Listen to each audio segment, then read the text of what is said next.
Bismillahirrohmanirrohim. Assalamualaikum warahmatullahi wabarakatuh. Di sini saya akan menjelaskan tentang taukid. Apa sih taukid itu? Taukid yang akan dijelaskan adalah taukid yang berupa lafaz pengikut yang mengikuti bentuk muakkadnya. Taukid ini berfungsi sebagai penguat atau penekanan dalam sebuah kalimat. Taukid juga yang akan dijelaskan ini merupakan salah satu bagian dari bab tawabi dalam ilmu nahwu, yang artinya dia mengikuti harokat muakkadnya pada saat setiap i'robnya. Jika muakkadnya itu merupakan i'rob rofa, maka si taukidnya ini juga harus rofa. Jika muakkadnya nasob, maka si taukidnya ini harus berharokat nasob juga, seperti itu. Taukid adalah tabi'un lil muakkadi fi raf'ihi wa nasbihi wa khafdihi wa ta'rifihi. Itu pengertian secara bahasa Arabnya. Taukid ini dibagi menjadi dua, yaitu taukid secara lafaz dan juga taukid secara makna. Contoh taukid secara lafaz adalah ja'a zaidun, yang artinya telah datang si Zaid. Jadi Zaid ini benar-benar telah datang. Jadi yang ditekankan di dalam lafaz taukid secara lafaz ini adalah kedatangan si Zaid ini, seperti itu. Lafaz taukid secara lafaz dicirikan dengan adanya pengulangan lafaz itu sendiri. Kan di situ contohnya pengulangan kata ja'a ya. Makanya dia secara jelas dan tampak sehingga disebut atau tergolongkan ke dalam taukid secara lafaz. Sedangkan yang keduanya itu taukid secara makna, berarti bahwasannya dilihat dari makna muakkadnya. Nah, taukid secara makna ini adanya 4 lafaz taukid tertentu, yaitu nafsun, ainun, kulun, dan ajma'u. Nah, ajma'u ini memiliki teman-teman khusus, yaitu akta'u, abta'u, dan absa'u. Yang ketiganya hanya bisa disertakan dalam sebuah kalimat apabila adanya lafaz ajma'u. Gitu. Jadi kalau nggak ada lafaz ajma'u, maka ketiganya tidak bisa disertakan dalam sebuah kalimat.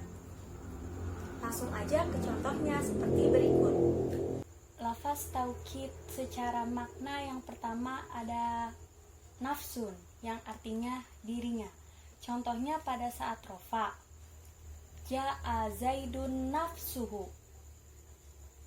Lafaz nafsun di sini menjadi rofa karena muakkadnya zaidun itu juga beri'robkan rofa dengan domah karena dia isi mufrad, sehingga menjadikan lafaz taukidnya menjadi rofa juga. Karena taukid itu mengikuti muakkadnya. Nah, domirhu ini kembali kepada si zaidnya, seperti itu. Contoh kedua pada saat nasob, ra'aitu zaidan nafsahu. Lafaz taukid nafsun menjadi mansub dengan fathah karena muakkadnya zaid, yaitu juga menjadi maf'ul dari ra'aitu, yang menjadikannya mansub dengan fathah juga karena dia isim mufrad. Selanjutnya yang ketiga dalam keadaan khofat, marortu bi zaidin nafsihi. Kata nafsun di sini menjadi majrur dengan kasroh karena muakkadnya zaid itu majrur dengan kasroh, sebab ia kemasukan huruf jerba gitu. Dia majrur dengan kasroh karena dia merupakan isim mufrad. Seperti itu. Dan lafaz taukid secara makna yang kedua ada ainun, yang artinya dirinya. Contoh pada saat rofa, jalasa Muhammadun ainuhu. Lafaz ainun di sini menjadi rofa karena muakkadnya yaitu Muhammad, rofa dengan domah gitu. Jadi dia mengikuti ya. Ingat lagi-lagi taukid itu mengikuti, hu-nya kembali kepada Muhammad. Contoh kedua pada saat nasob, ra'aitu Muhammadan ainahu. Di sini menjadi mansub dengan fathah karena balik kepada muakkadnya yaitu Muhammad, yang juga mansub dengan fathah sebab ia merupakan maf'ul bi dari kata ro'aitu. Dan pada saat khofat, marortu bi Muhammadin ainihi, kata ainun di sini menjadi majrur dengan karena dia muakatnya itu Muhammad yang majrur dengan ba, kemasukan huruf jar ba gitu. Jadi intinya ainun ini juga termasuk dirinya gitu. Jadi menjelaskan contohnya nih ya, bahwa jalasa Muhammadun ainuhu, bahwasanya si Muhammad itu benar-benar duduk ya dirinya Muhammad gitu, bukan adiknya Muhammad atau kakaknya Muhammad, tapi benar-benar dirinya Muhammad yang duduk seperti itu. Jadi faedahnya ainun sama dengan nafsun. Dan lafaz taukid secara makna yang ketiga ada kulun yang artinya semuanya.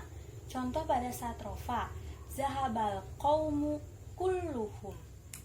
Di sini lafaz kulun menjadi marfu karena muakatnya al qaumu itu marfu dengan domah. Tapi kenapa di sini domirnya menjadi hum, sedangkan si al qaumu ini merupakan isim mufrad? Sebabnya karena al qaumu itu adalah mengandung arti kaum. Kaum itu kan berarti banyak ya.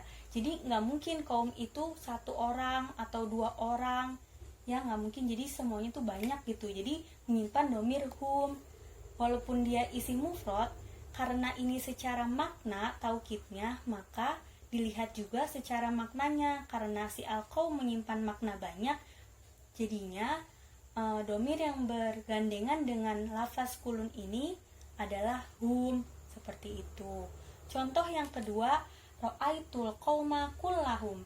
Lafaz kulun menjadi mansub dengan fathah karena muakatnya al-qaum itu mansub dengan fathah. Dan yang terakhir pada saat i'rab khofat, contohnya marortu bil qaumi kullihim. Lafaz kulun menjadi majrur karena di sini muakatnya al-qaum kemasukan huruf jar yaitu ba, sehingga menjadikannya majrur juga, dan lafaz taukidnya menjadi majrur juga. Seperti itu. Selanjutnya lafaz taukid yang terakhir yaitu ajma'u. Ajma'u ini berfaedah sama dengan kulun, yaitu menekankan untuk semuanya atau seluruhnya. Namun ajma'u memiliki teman-teman khusus yaitu aqta'u, abta'u, dan abso'u. Contohnya pada saat rofa, safarul musafiruna ajma'una. Nah, lafaz ajma'u di sini dia tidak bisa disandingkan dengan domir karena memang sudah kaidahnya ajma'u itu tidak bisa disandingkan dengan domir. Nah, dia kenapa rofa dengan wawu? Karena muakatnya yaitu jamak muzakkar salim yang rofa dengan wawu gitu. Contoh yang kedua pada saat nasab, ra'aitul musafirina ajma'ina. Di sini dia menggunakan ya nasabnya karena muakatnya juga mansub dengan ya. Begitu pula pada saat khofat, contohnya marortu bil musafirina ajma'ina. Nah, nasab dan khofat ini sama-sama ya. Apabila jamak muzakkar salim berirobkan pada saat nasab dan khofat itu beralamatkan ya. Lalu kapan sih penggunaan teman-temannya ini? Nah, teman-temannya ini bisa digunakan setelah lafaz ajma'u. Contoh pada saat rofa, safarul musafiruna ajma'una, aqta'una, abta'una, dan abso'una gitu. Jadi dia mengikuti bentuk lafaz ajma'unya menjadi apa, seperti itu. Pada saat nasab dan khofat juga seperti itu. Jadinya ajma'ina, aqta'ina, abta'ina, dan abso'ina gitu. Oke, tadi pembahasan tentang taukid. Selanjutnya ada yang ingin ditanyakan? Pada yang ingin bertanya dipersilakan. Bismillahirrahmanirrahim. Saya ingin bertanya bagaimana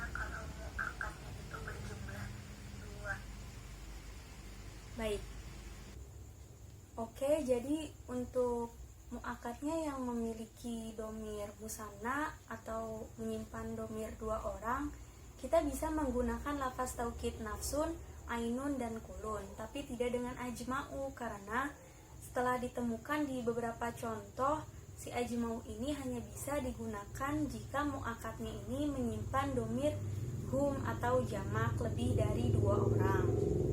Nah, karena tadi contohnya si nafsun dan ainun merupakan isim mufrad semua, jadi kalau mau dia muakatnya lebih dari satu atau dua orang ini, dia harus berubah susunannya menjadi af'ulu.